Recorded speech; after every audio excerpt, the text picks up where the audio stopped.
Gracias. Eh, bueno, la presentación estuvo muy buena, así que medio que esto lo puedo pasar rápido, pero yo soy Pablo Kevin Pereira. Este es, en realidad, mi proyecto final de tecnólogo en mecatrónica. Mis tutores fueron José Chilotti y Lucas Baldessari, que Lucas también estuvo el año pasado. Acá el título es un poco más corto porque el título inicial era bastante largo, entonces como que en Instagram quedaba demasiado largo, así que la cortamos a mano robótica inteligente para emulación de agarres. Bien, entonces vamos a pasar un poco a lo que sería el planteamiento del problema, de por qué es que surge esto. Y bueno, entonces si nosotros nos fijamos en lo que sería, hoy por hoy, la industria 4.0, el IoT, que es el Internet de las Cosas, supongo que todos lo conocen igual. También si nos vamos un poco más a lo que sería la industria 5.0, también tenemos lo que es bioingeniería y neurociencia, tenemos lo que es tema de prótesis, y básicamente hay dos grandes cores en lo que sería esta investigación, que es la robótica y la inteligencia artificial. La robótica en este caso lo podemos ver como esa sinergia entre la mecánica y la electrónica, pero no tanto con un control inteligente. Eso ha avanzado, siempre ha seguido avanzando, pero claramente en las últimas décadas lo que más ha avanzado es la inteligencia artificial. Y hoy por hoy, quizá el cuello de botella ahí está en lo que sería la robótica, o sea, la parte física, el hardware. Y un poco, algo que me interesa bastante en realidad, es lo que sería buscar la sinergia entre la inteligencia artificial y la robótica. Y en esto está trabajando mucha gente también a nivel mundial y es algo súper interesante. Básicamente todo se basa en replicar patrones de aprendizaje y adaptación humanos, ¿no? Bien, entonces, continuando con esto, tenemos lo que es la cantidad de documentos por región. Entonces tenemos, por ejemplo, Asia, Unión Europea, Europa del Este, Latinoamérica, Norteamérica, y se ve que claramente Latinoamérica, esto es la categoría de inteligencia artificial, como que estamos bastante por debajo con comparación a los demás en cantidad de documentos que vamos presentando. Imagínense si a este filtro le añadimos lo que sería la sinergia con la robótica. Más aún en lo que sería Uruguay. Entonces, todo este tipo de investigaciones, este congreso, son de gran hincapié para esto y ayudan un montón. Y está muy bueno. Bueno, acá tenemos también una imagen de Lucas Baldessari. Bueno, en esa foto, no sé, parece un experimento ahí de un poco de telepatía, no sé. Acá ya esto sí era sobre el hackathon, que Lucas presentó sobre el hackathon el año pasado. Allá está lo que sería el prototipo de mano robótica. Internamente se ve que tiene 5 cerros, pero bueno, no vamos a entrar en tanto detalle ahí porque se nos va el tiempo. Bien, objetivos. Rápidamente, como que todo el proyecto lo podemos dividir en lo que serían 4 módulos principales. Vamos a tener uno que va a ser lo que sería el orquestador, digamos, que es como la interfaz de control. Después vamos a tener uno que para hoy va a ser el de más interés, que es el de modelo Machine Learning. Luego vamos a tener una simulación y el prototipo de mano robótica real. Bueno, y después hay otro módulo por separado que se encargaría de lo que sería la verificación del sistema. Entonces, los objetivos son adaptar un prototipo de mano robótica en hardware y software con el fin de emulación de agarres usando métodos de Machine Learning.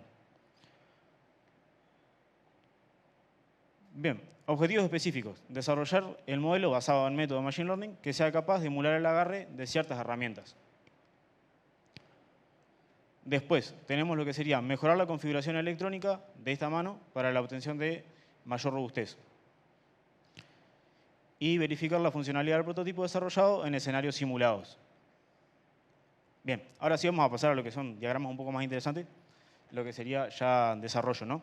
Entonces, a nivel de casos de usos, lo que vamos a tener un usuario va a aparecer una imagen de una herramienta, que esto después lo podríamos extrapolar a que sea una foto en algo real, pero en este caso nosotros lo estamos probando con una imagen. Ahí va a aparecer una herramienta y lo que va a hacer todo el sistema es básicamente predecir un agarre para la herramienta dada y lo va a ejecutar en simulación y en prototipo físico. Bueno, por otro lado tendríamos el desarrollador que actualizaría el modelo y lo testearía. Bien, acá ya tenemos un diagrama un poco más complejo. Esto en realidad es SysML, que está muy bueno para lo que sería modelar todo lo que son sistemas.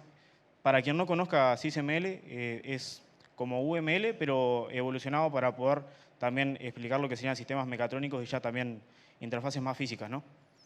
Pero bueno, nace un poco de UML, que supongo que más gente lo conoce, y tienen bastantes similitudes. Vamos a pasar un poco más a ver esto en específico, pero de nuevo, acá se ven lo que serían los 4 módulos principales. Bien, este de acá es lo que sería el Control Interface, que es como el orquestador. Y básicamente nosotros vamos a tener un dataset, que más adelante vamos a hablar un poco más en específico de eso, pero vamos a tener también 2 servidores que va a haber uno que lo que va a pedir es básicamente una imagen, se la va a dar el dataset, después va a pedir un agarre para esa imagen. Y eso va a pasar lo que sería al módulo del modelo, que va a segmentar la imagen, la va a pasar por un observer, que eso va a dar logit. El logit básicamente es una salida de 10 elementos. ¿Por qué los 10 elementos? Lo vamos a ver un poquito más adelante. Y luego un actor, que es el que va a finalmente dar un array de 5 elementos, que es básicamente el grado de cierre de cada uno de los dedos. Eso lo va a volver a tomar lo que sería el control interface y a partir de ahí va a comunicar al real y va a comunicar a la simulación. La simulación es, bueno, no vamos a entrar en tanto detalle porque se nos va el tiempo, pero básicamente acá es donde aparecía esto de ROS2 y va a manejarse a nivel de simplemente visualización. O sea, no vamos a tener lo que sería parte de simulación física, eso queda como trabajo a futuro, pero bueno. Después tenemos lo que es el prototipo real. Acá también, si quisiéramos entrar en más detalle, podemos ver lo que es toda la parte de la alimentación que va a arrancar con lo que sería bueno, la fuente de C, que va a pasar a un regulador, va a pasar a servomotores, va a pasar al controlador. El controlador en este caso, en un inicio, el del hackathon, el prototipo que tomábamos, usaba un Arduino Uno. Nosotros lo pasamos a una SP32. Porque bueno, además de que es muchísimo mejor, una clave es que tiene 2 núcleos, entonces usamos un núcleo para comunicación y un núcleo para el control directo de los servomotores. Bien, acá tenemos lo que sería una captura de ya lo que son las terminales. Esto es como una CLI en realidad. Y bueno, se puede ver que bueno, allí nos dice que ya se conectó al broker MQTT. MQTT es la comunicación que hace entre la computadora y el prototipo real. Bueno, también nos tira lo que serían los números, que ahora lo vamos a entender un poco mejor, pero es el grado de cierre. Y bueno, allá en herramienta nosotros le podríamos tirar cualquiera de las clases, que también la vamos a ver ahora con los datasets. En ese caso no teníamos tanta creatividad, así que le pusimos random y que tiraron al azar. Ahora sí, vamos a pasar a lo que son los datasets. Buscamos, no encontramos uno en específico para el problema, entonces hicimos uno básicamente. Nada, nos pusimos en internet, arrancamos a sacar imágenes. En este caso elegimos lo que son 9 herramientas que van desde tuerca, pinza, lapicera, tornillo, destornillador, cuchara, tenedor, martillo, clavo. Y después vamos a tener un extra que es el empty, que básicamente es una imagen en blanco. Y eso es para que, bueno, si ve la imagen en blanco es como que no habría herramienta, entonces la mano tiene que hacer el agarre de que no agarre nada. ¿Por qué hay 3 datasets? Bueno, pasa que el primero es el original, el que tiene imágenes, y claramente, supongo que todos saben que para entrenar una red neuronal precisamos muchas imágenes. No nos da con 30 o 40 imágenes, sino que precisamos la máxima posible. En este caso lo llevamos a lo que sería arriba de 1000 y lo que terminamos haciendo fue una aumentación de datos. O sea, sacamos pocas imágenes, en este caso entre el set de entrenamiento y el set de testeo tenemos en entrenamiento 36 y en testeo 18.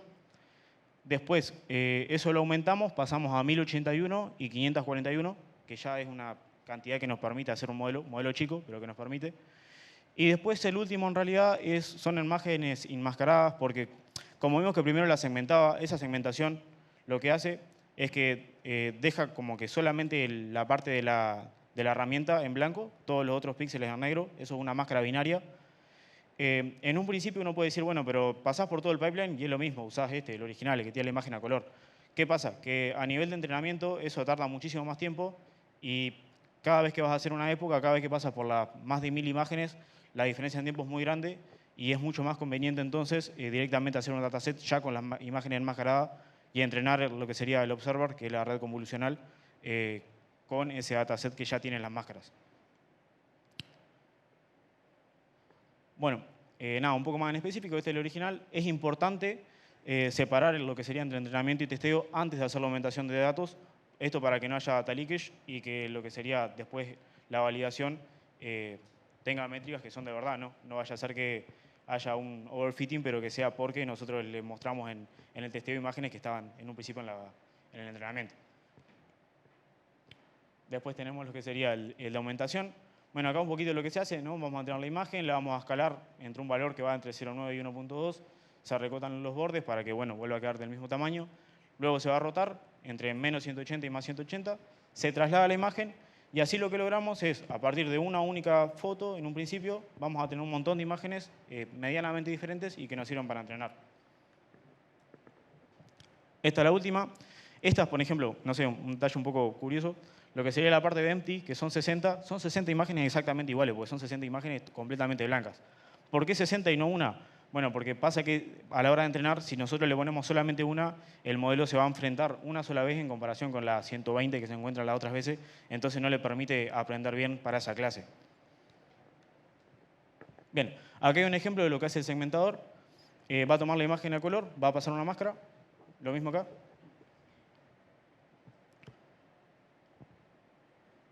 Bien, entonces vamos a pasar un poquito más específico a qué es lo que hace el segmentador internamente. Probamos dos modelos grandes en un principio, que fueron YOLO y SAM. El tema es que nosotros esto no estaba dentro de los objetivos iniciales, entonces lo queríamos sacar lo más rápido posible. Por ende, no queríamos ponernos a reentrenar ni hacer un fine tuning, los probamos como venían y YOLO ahí anduvo bastante mal. SAM anduvo mucho mejor, es más pesado, pero anduvo mucho mejor. Y el pipeline acá se basaba en lo que sería inicialización del modelo, detección de puntos de interés, pero eso era sin el... O sea, eso es previo a mandárselo a SAM, que es Segment Anything Model, que es de Meta, es open source.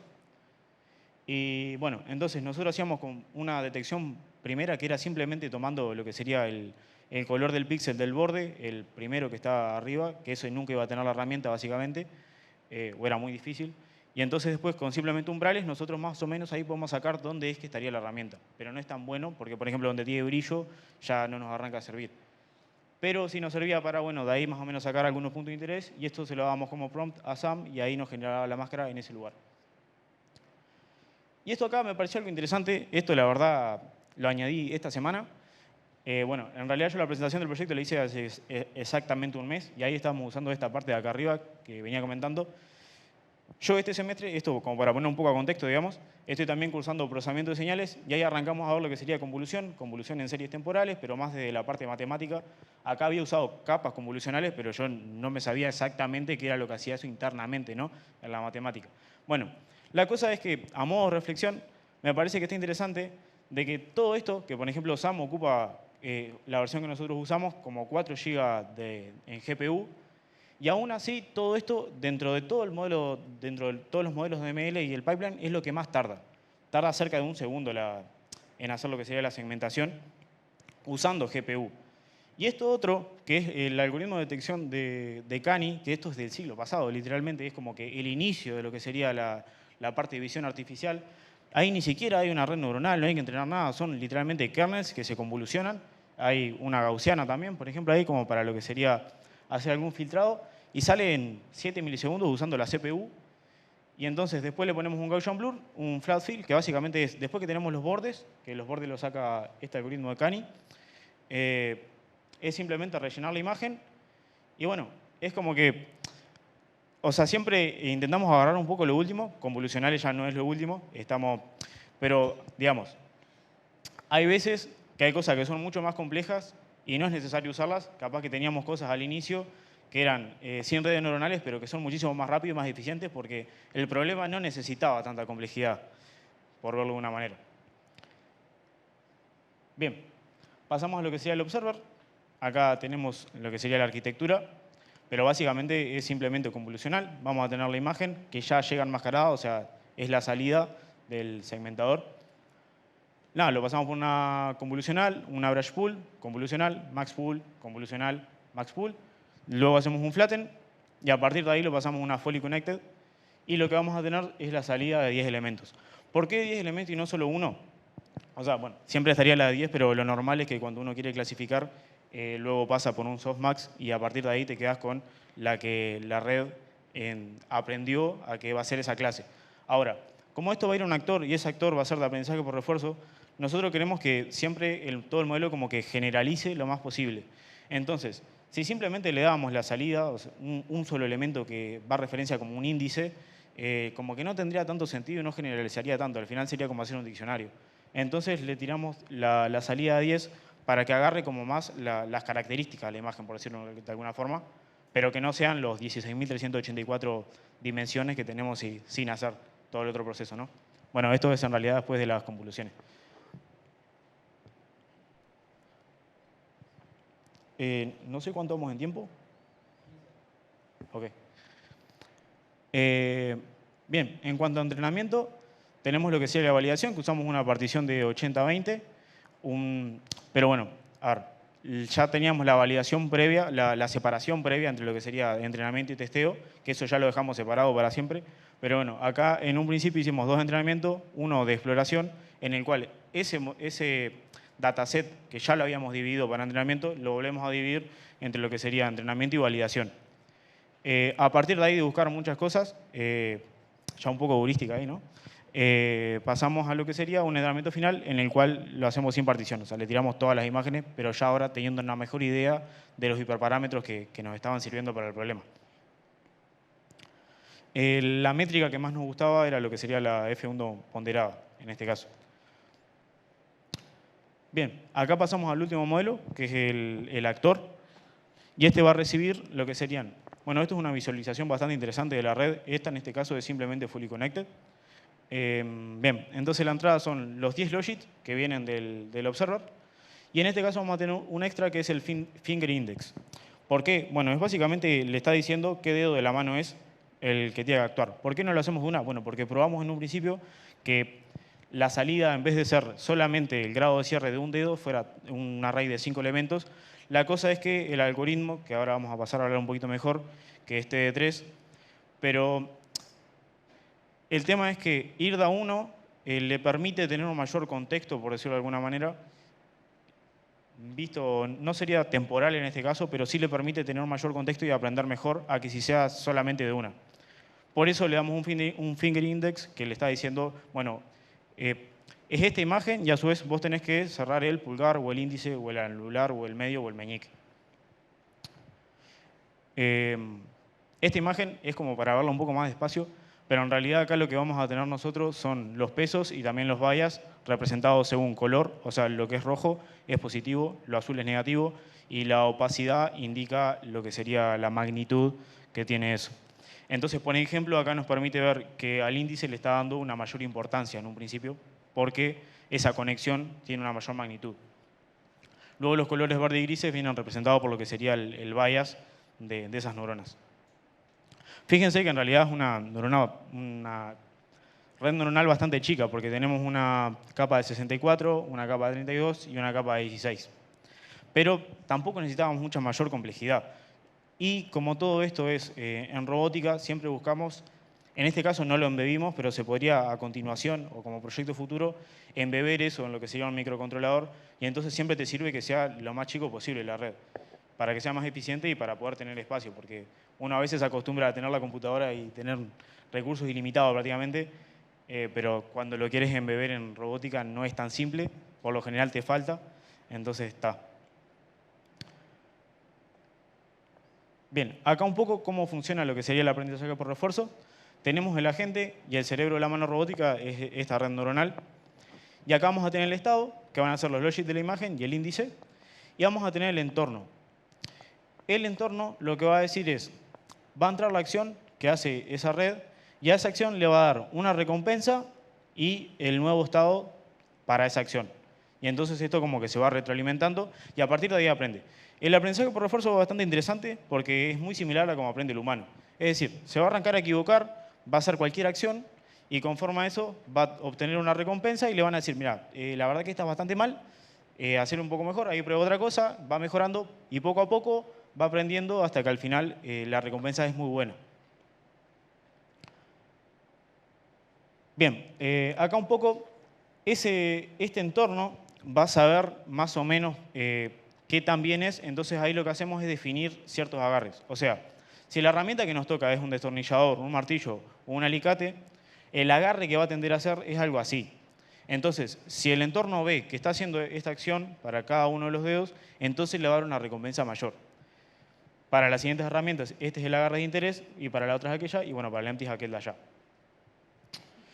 Es importante que esto, el agarre de interés lo conoce el entorno, pero no lo conoce la red.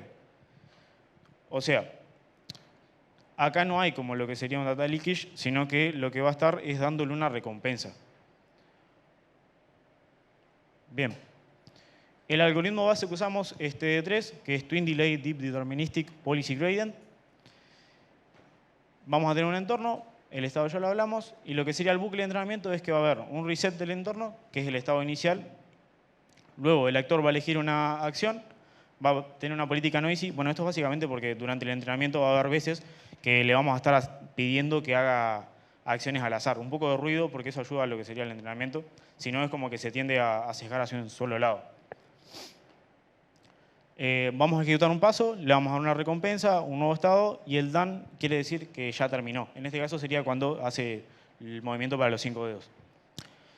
Vamos a tener un replay buffer y vamos a tener, bueno, el episodio va a terminar a las 5 acciones.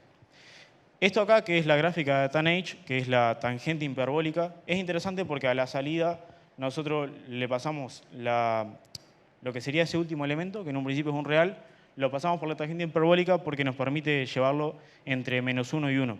¿De qué nos sirve esto? Bueno, porque en realidad el servo va a girar entre 0 y 180 grados. Entonces nosotros precisamos que eso esté acotado, precisamos un dominio más acotado.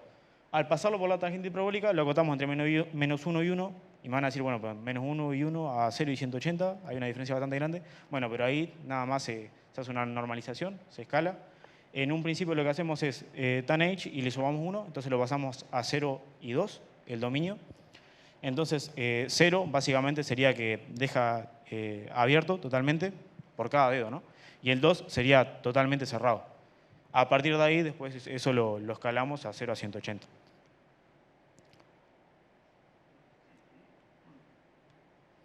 Bien, lo que sería hardware del prototipo, hicimos una PCB que no la mandamos a imprimir en este caso porque era muy sencilla, entonces la hicimos con química básicamente, con oxidación. Y acá hay un poco. Esto lo voy a pasar medio rápido porque creo que capaz que no es de tanto interés de la audiencia, pero me pueden hacer preguntas después si quieren. Acá lo que sería la parte de alimentación.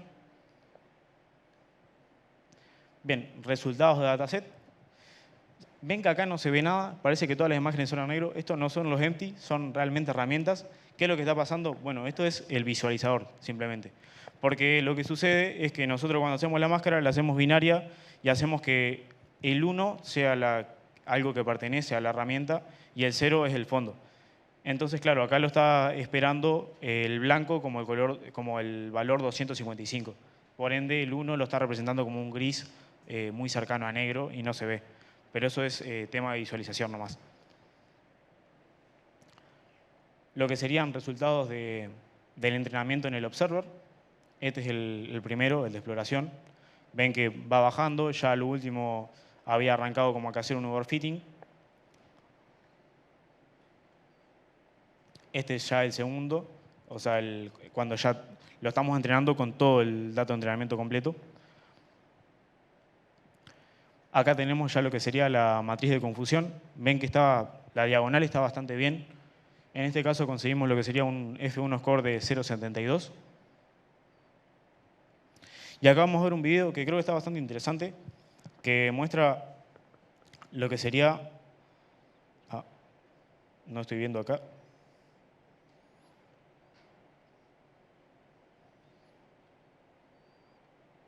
Bueno, no importa.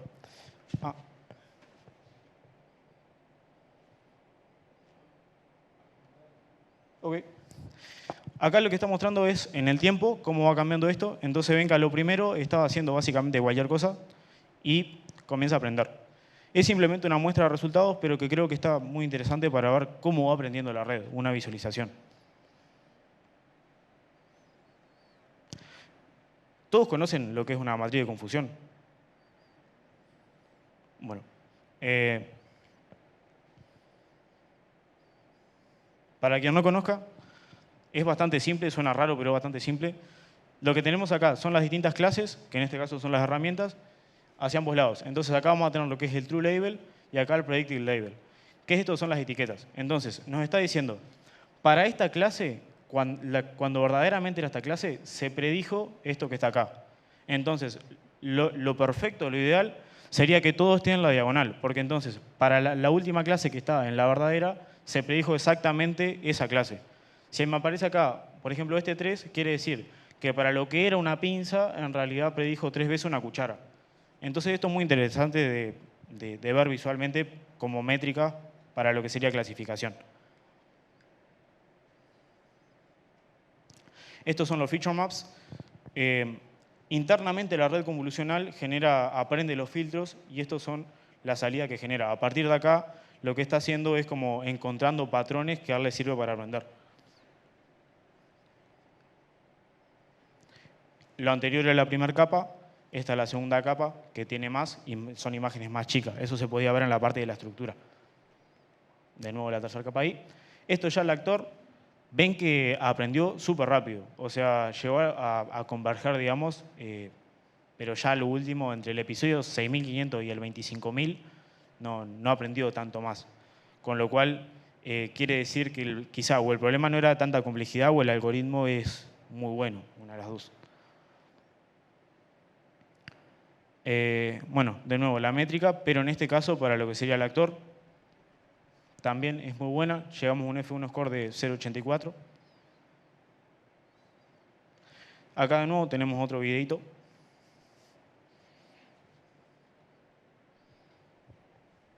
En este caso muestra lo que son las 6 redes neuronales que cubren el entrenamiento. Nosotros al final la que estamos usando es únicamente el actor, pero ese algoritmo de TD3, que es el aprendizaje por refuerzo, usa 3 redes. El actor simplemente ejecuta la acción, pero después tiene un crítico que lo que hace es decirle qué tan bien está ejecutando esa acción.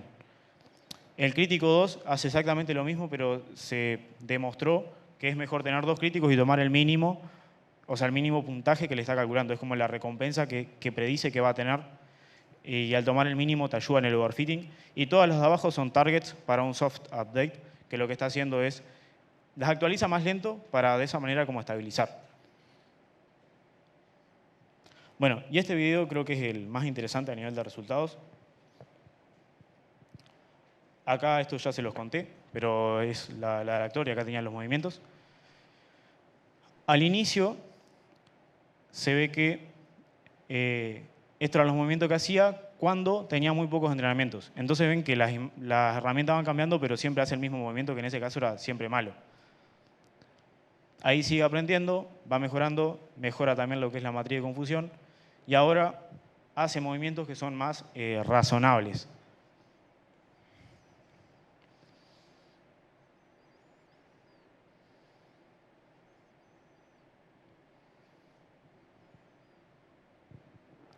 Ya acá se veía que en un principio veíamos, ya lo conversábamos, que en el 6500 era bastante bueno.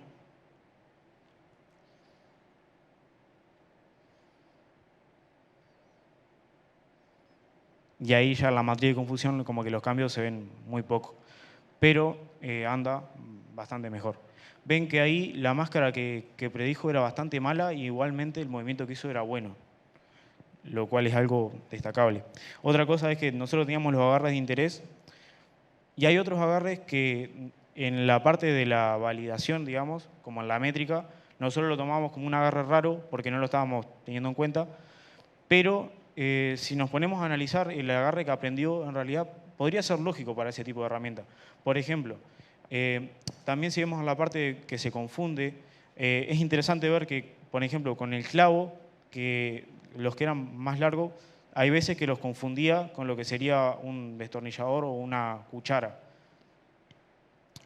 Y lo que sería el destornillador era el que más le costaba. O sea, como que lo entendía como una lapicera, cuando la lapicera era grande y el destornillador era más chico. Y habían veces que hacía agarres que uno puede decir, bueno, lo que aprendió no está tan mal. Puede llegar a ser lógico. Esta imagen muestra lo mismo que lo anterior, pero bueno, acá tenemos lo que sería el movimiento en el prototipo real. Ven que no es muy bueno, pero esto es interesante de que la limitación en este caso es mecánica. La demostración a eso, si quieren me lo hacen en las preguntas porque si no se me va el tiempo, pero básicamente también medimos lo que sería PWM directamente de la PCB. Encontramos que lo que le estábamos enviando es exactamente lo que salía y es lo esperable. Por ende, el problema no es ni a nivel de control, porque en la simulación se ve bien, ni a nivel de electrónico, sino que es puramente mecánico. O sea, se arrancaron a desgastar los tendones y eso hace que los movimientos que hacen en el prototipo real sean raros, no sean tan buenos. Ven que ahí también agarra bastante raro. Bien, entonces finalmente conclusiones. Creo que muchas cosas ya quedó concluida en los resultados, pero vamos a pasar medio rápido. Se implementó un sistema mecatrónico de 4 módulos que validó la cadena percepción, decisión, acción de extremo a extremo. El observer alcanzó un testeo de F1072. El actor se entrenó durante 25.000 episodios y en evaluación obtuvo un F1 de 0.84. La integración del sistema se verificó en simulación y en prototipo físico con comunicación con servidores locales y MQTT entre módulos. Se implementó un firmware en ESP32 que trabaja con núcleos dedicados. Bueno, el Core 1 es el Core 0 es para la comunicación y el 1 para el control. Y estas tareas son de FreeRTOS. Se construyeron datasets propios que ocupan 10 clases. Se diseñó y fabricó una PCB sencilla. Se hicieron mediciones de PWM, con lo que se concluyó que las limitaciones en el prototipo eran mecánicas. Fue lo que veníamos diciendo anteriormente. Y en síntesis, el sistema cumplió con el objetivo general y los objetivos específicos. Que bueno, son emuló agarres con ML, integrando visión y Deep Performance Learning. Mejoró el firmware y la configuración electrónica del prototipo inicial. Verificó su entrenamiento en simulación y dejó una base reproducible sobre la cual se articulan las recomendaciones y trabajos futuros. Ya que venimos para esto, vamos a intentar pasar un poco rápido porque creo que estamos medio mal en tiempo. Pero bueno, un nuevo entorno que ya arrancamos. ¿Qué pasaría si usamos, por ejemplo, en vez de redes convolucionales le añadimos, bueno, convolucionales no, porque esa ya andaba bien. Pero si en la parte del actor, en vez de que sea simplemente una fully connected, le añadimos lo que sería una recurrente, o cambiamos el TD3 por R2D2, que es otro algoritmo de Reinforcement Learning. Nada, después tendríamos modelado 3D, rediseño mecánico. Y bueno, una cosa que estaría muy interesante es ya añadirle más a nivel sensorial, o sea, que tenga presión, qué tanto está agarrando, qué tan fuerte. Y eso sería interesante, pero lo complica muchísimo más. Muchas gracias. Bueno, si nadie tiene preguntas, yo te puedo preguntar, por ejemplo, ¿cómo fue que juntaron los ejemplos de entrenamiento? O sea, ¿los tuvieron que simular ustedes o cómo? No sé si puedes repetir un poco eso. ¿Cómo? Tipo las herramientas que usamos para el... Sí, los pares, o sea, el par imagen, acción y agarre. ¿Cómo fue que consiguieron esos? Eran, creo que, 60 ejemplos o 600 ejemplos, no me acuerdo bien. Tipo, la cantidad, digamos, del dataset, ¿cómo está distribuido? ¿Cómo construyeron el dataset? O sea, ¿usaron ejemplos reales de ustedes o los bajaron de...? No, entramos en Google, arrancamos o sea, definimos cuáles iban a ser las clases de herramientas, que fueron 9 en ese caso. Quisimos que fueran 3 y 3, o sea, 3 para un agarre como que más cilíndrico, 3 para un agarre un poco más fino y 3 para un agarre de precisión. Y luego la última es el empty. Y a partir de ahí intentamos sacar imágenes, cierta cantidad que no fuera muy poco, pero que tampoco fuera un montón. Ese montón viene definido por las ganas de buscar imágenes, básicamente.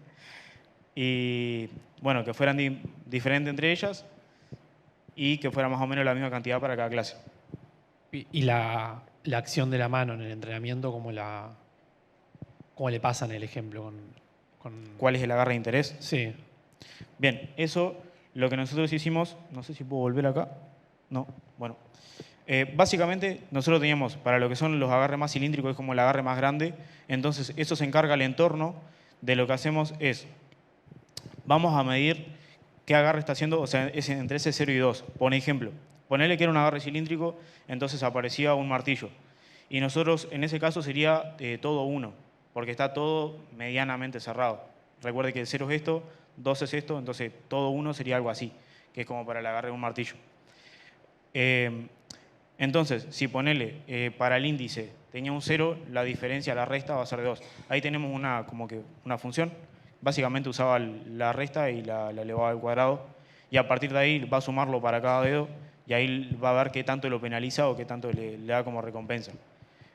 Vas a tener un agarre de interés que él sabe, o sea, el entorno sabe para esa imagen cuál sería el agarre de interés. Y a partir de ahí es que le dice. Ah, perfecto. Y lo otro es que ustedes, o sea, lo corren en una computadora, no lo corren tipo Edge, o sea, en el... Claro. Ahí está bueno, esa pregunta está muy buena. Justamente por eso es que hay un módulo específico que es de comunicación y que gestiona todo. Entonces, El algoritmo de inteligencia artificial, todas las redes esas que estamos usando, corren en la computadora, en la GPU. Y eso lo subimos a su vez a un servidor, en ese caso un servidor local. Y entonces lo que hace la mano es comunicarse por MQTT con la computadora y ese módulo le pide a ese servidor lo que sería. Entonces sí, la parte de redes neuronales está en la computadora. Después el firmware simplemente está recibiendo el grado de cierre y lo transforma y lo ejecuta. Y planean estudiar en un futuro, hacer una solución edge, o sea, que esté todo integrado. Bueno, estaría muy interesante. Yo estoy viendo a ver cuál va a ser mi tesis de ingeniería. Tengo varias cosas en mente, pero también hay intereses por otros lados, tipo que otras cosas que me interesaría probar. Pero sí, una es embeber, digamos, todo el sistema. Está complicado, no está tan fácil. En este caso son redes chicas. Habría que ver qué tanto tarda sin usar una GPU. Algo bueno fue esto que yo mostré del tema de que hace unos días probé en vez de usando SAM, porque SAM era lo que más ocupaba como 4 GB en la GPU. Y eso es un montón. Pasar eso a embeberlo, ya hay que usar algo así como una Jetson Nano, y que son a su vez bastante caras. Entonces está, como que depende. Pero sin usar eso, las otras redes son bastante chicas, entonces quizá no se precisa nada tan potente con una Raspberry Pi, por ejemplo, puede ser que ande bien. O sea, la parte más pesada es el segmentador. En este caso sí, pero ya te digo, con eso otro, o sea, sin usar SAM, usando simplemente el algoritmo de Cani, que es para detección de bordes, no pesa casi nada. Creo que el algoritmo internamente es recursivo, entonces medio que habría que ver hasta cuánto llega a ocupar, pero es mucho más liviano, no usa GPU, nada. Bueno, bien, ¿más preguntas? ¿Alguien tiene preguntas? Bueno. Una consulta, ¿cómo eligieron el método de reinforcement learning de time delayed, deterministic? Sí, es un nombre complicado, ni yo me lo acuerdo de memoria, tío. Por eso lo resumimos en TD3. Bueno, honestamente eso fue a leer antecedentes, leer papers. Vimos que ese andaba bastante bien y lo probamos y anduvo bien. O sea, no te puedo dar una respuesta tan fina, honestamente fue por ver antecedentes. Sí, hay mucho de conocimiento acumulado ya, o sea, claro. ¿Para qué reinventar la rueda, no? Igualmente, tampoco es como que hayan una inmensa cantidad de algoritmos, ¿no? Creo que el área hay bastante interés ahora, pero es quizá dentro de las áreas de conocimiento dentro de la inteligencia artificial que menos hay. Porque si te fijas en visión artificial hay 400 millones de cosas. En la integración con la robótica no tanto. Claro, a mí me llamó la atención dos palabras, o sea, uno que es time delayed, otro que es deterministic. O sea, las redes de reinforcement learning por defecto no son tan determinísticas, entonces me dio curiosidad el nombre del deterministic y no sé qué implica el time delay tampoco. El time delay tengo entendido que es porque, viste que en una de las imágenes aparecían 6 redes. Realmente nosotros, una vez que ya lo entrenamos, solamente usamos una, que es el actor. Pero durante el entrenamiento usa 6 redes, que tiene el actor, el crítico 1 y el crítico 2. Esto inicialmente, por lo general, los ejemplos que usan son para búsqueda, por ejemplo, de laberintos. Entonces, todo esto se basa en lo que sería un algoritmo de aprendizaje por refuerzo que se llama Q-Learning. El valor Q es la recompensa que él espera para eso. Entonces, si vos estás en el laberinto y entonces ponele que tenés 4 acciones, ¿no? Ir hacia adelante, hacia derecha, izquierda o hacia atrás. Entonces, para el lugar donde tú estás, que ese sería tu estado, la acción que tú ejecutas, ¿qué tan bueno es? Idealmente, vos harías como si fuera una tabla, entonces vos tendrías para todos los estados posibles y todas las acciones posibles, ¿qué recompensa tienes? El tema es que, claro, cuando arrancas a tener una cantidad de estados gigantesca, eso no es viable. Por ende, vos usás un crítico, que es una función que intenta, justamente predecir un valor para tu estado y tu acción de qué tan buena es la recompensa. Entonces, tenés el actor, que es el que hace la acción, y el crítico le dice, para el estado en el que está y la acción que ejecutó, cuál es su recompensa. Tenés 2 críticos. La razón, eso justamente dentro del algoritmo. No lo definí yo, eso lo definió la gente que hizo el algoritmo. Entiendo que el hecho de usar 2 algoritmos es que tomas la menor recompensa de los 2 críticos. ¿El por qué? Bueno, porque eso te ayuda a bajar lo que sería el overfitting, o que haya menos probabilidad de que haya overfitting. Y luego, las otras 3 redes que estaban abajo son targets. Es target actor, target critic 1, target critic 2.